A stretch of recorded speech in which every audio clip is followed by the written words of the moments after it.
तो कौन है भारत के असली स्पाई मास्टर? नाम है अजीत डोभाल, जिन्हें भारत का चाणक्य भी कहते हैं। एक अंडरकवर एजेंट से लेकर नेशनल सिक्योरिटी एडवाइजर तक उनकी कहानी पावर और साजिश दोनों से भरी है। एक आर्मी मेजर के बेटे डोभाल का सिक्योरिटी वर्ल्ड में सफर बहुत तेजी से आगे बढ़ा था। उनका शुरुआती career high stakes undercover operation से भरा था, जो आज भी मिसाल हैं। मिजोरम में डोभाल ने फोर्स नहीं, स्ट्रैटेजी का इस्तेमाल किया और एक विद्रोह को अंदर से ही तोड़ दिया। ये किस्सा दिखाता है कि वो कैसे किसी का भी भरोसा जीत सकते थे।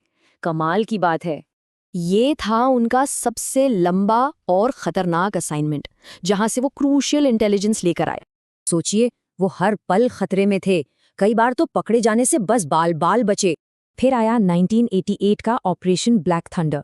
यहाँ वो गोल्डन टेम्पल में एक पाकिस्तानी एजेंट बनकर घुसे और उनकी दी हुई जानकारी से ही सिक्योरिटी फोर्सेस ने बिना ज्यादा खून खराबे के ऑपरेशन पूरा किया। लेकिन डोभाल सिर्फ एक जासूस नहीं थे, वो एक पॉलिटिकल चेस मास्टर भी थे। मतलब वो अंडरकवर ऑपरेशंस और पॉलिटिकल दांव-पेच दोनों में ही माहिर थे।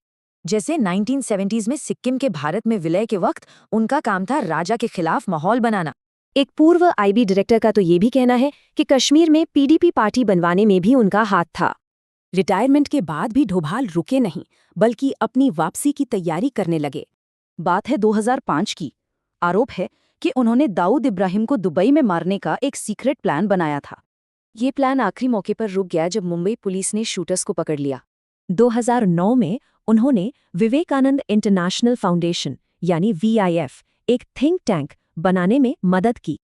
और इसी VIF ने उस एंटी करप्शन मूवमेंट को प्लेटफॉर्म दिया, जिसने कांग्रेस सरकार को हटाने में मदद की।